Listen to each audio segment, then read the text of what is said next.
This is Engage New York, Module 2, Lesson 9, Problem Set Debrief. All right, we're going to go through the word problems for today. And our first word problem is an office space in New York City measures 48 feet by 56 feet. If it sells for $565 per square foot, what is the total cost of the office space? Now, I'm going to show you this a couple of different ways. Number one, step one is to find the area of the office space. Step two is to multiply. If I have one unit and one unit is $565, and if I take 2,688 times 1, and what I do on one side of the equal sign, I do on the other. Therefore, 2,688 units is actually equal to, when you multiply that out, $1,518,720. So that is basically that was it. That's how you solve that problem. These are all two-step problems. So you're going to make sure that you're keeping that in mind. Let me show this to you another way. If I have 48 feet by 56 feet and there's $565 per square foot, here is the area. One unit is equal to $565. 2,688 units times is the same as 2,688 units times 565. The selling price is $1,518,720. And remember, area is equal to length times width. That was the area. This is where the 1 million came from. What came from standard algorithm, multiplying the total area by how much it was per square foot. All right. Problem 2, Gemma. Gemma and Leah are both jewelry makers. Gemma had 106 beaded necklaces. Leah made 39 more necklaces than Gemma.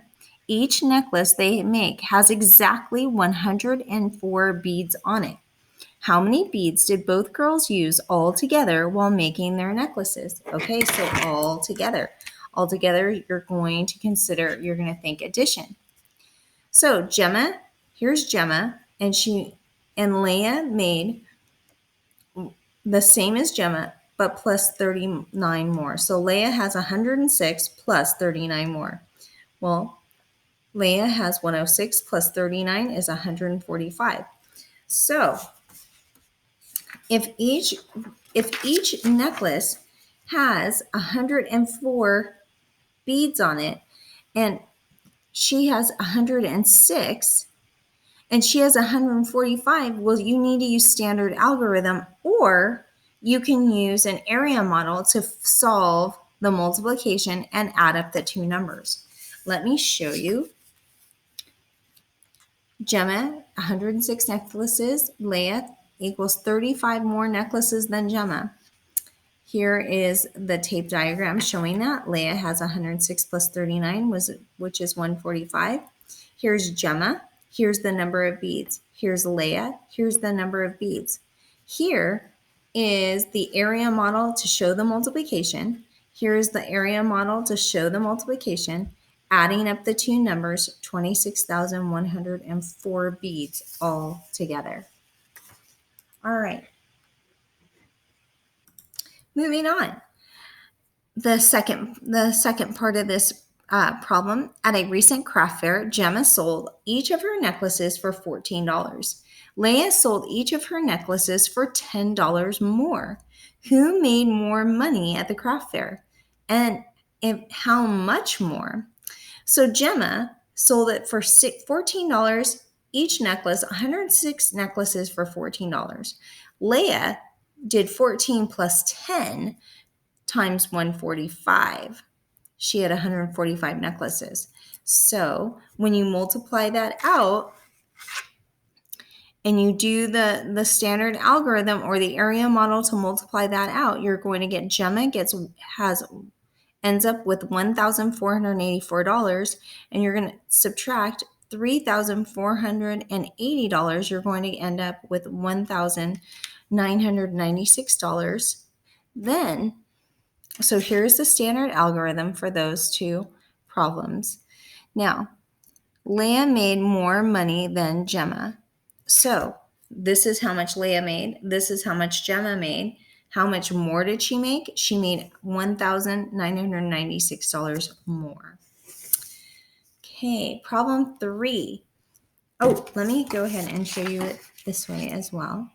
Gemma, $14 at 106 necklaces. Leah, $14 plus 10 plus 45. Here's the standard algorithm. And 3,480 subtract 1,484 gives you $1,996 more. So Leah made more money. Leah made $1,996 more than Gemma. All right. Ping bought 26 treadmills for her new fitness center at $1,334 each. She bought 19 stationary bikes for $749 each. How much did she spend on her new equipment? Write an expression and then solve. So, if we think about the problem, here's Ping, and she has 26 treadmills at $1,334 each, and 19 bikes at $749 each. Now, if we take 26 and multiply it by $1,334, you can use standard algorithm or the area model to get 34,684. Then, or additionally, you have to add 19 bikes times $749 each. When you use standard algorithm or the area model, you get 14,231. You put those together and she spent $48,915. All right, and here is the expression. Remember, an expression does not have an equal sign. All right. So if you want to see it this way as well, here is paying 26 treadmills at $1,334 each, $1,334 each, 19 bikes at $749 each. Here is the expression. There are two ways to solve. Here is the area model here. You can check your work with this. When you solve here, you get 34,684. When you solve here, you get 14,231.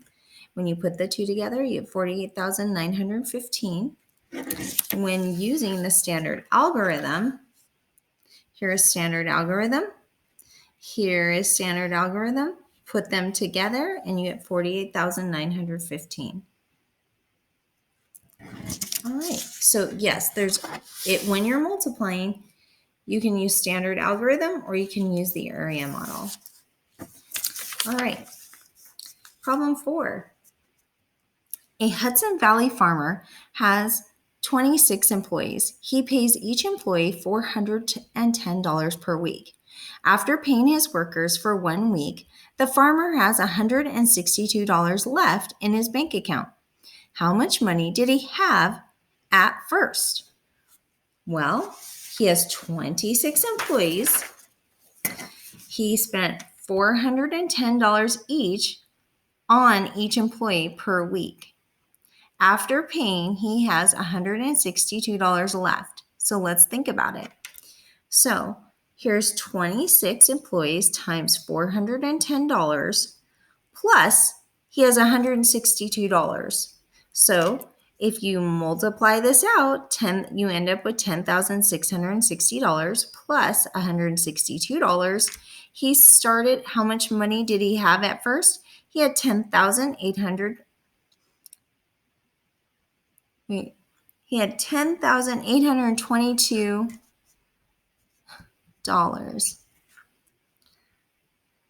All right. Now here's another way to look at it. 26 employees, $410 each. Employee per week. After paying, he has $162 left. How much did he start with? Here is the equation, the starting amount. So you multiply it out, and that's what you end up with. Now, if you want to use the area model, here is the area model, 410 and 26. You multiply it out and add the 162, and you end up with the same amount. All right. Next, Francis is sewing a border. Now, this one can be a little tricky, but it's easier if you actually draw a picture and try to figure this out. So if you think about this, Francis is sewing a border around 2 rectangular tablecloths that each measure 9 feet long by 6 feet wide. So there's 2 of these. So it has to be times 2. If it takes her 3 minutes to sew on 1 inch of border, how many minutes will it take her to complete her sewing project? Write an expression and then solve. So I should probably not have the equal sign if I want to write an expression.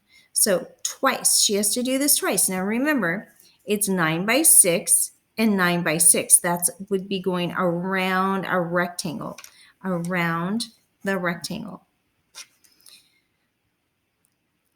And if it takes her 3 minutes to sew on 1 inch of border, how many minutes will it take her to complete the sewing project? So then it's 2 times 9 plus 6 plus 9 plus 6, because that is the measurement around one rectangle tablecloth. Then it's 12 times 3, because here's 3 minutes, right? To sew on 1 inch of border. And the next part of the problem, how many minutes will it take her to complete her project? So 2 times 30 times 12 times 3. So we get 30 from adding up 9 plus 6 plus 9 plus 6. So 2 times 30 times 12 times 3. Then if we go 2, so if we multiply these two numbers together, 2 times 360 times 3. Then if we multiply these two numbers together, we get 720 times 3. Then we end up with 2,160 minutes to complete her project. All right, last problem.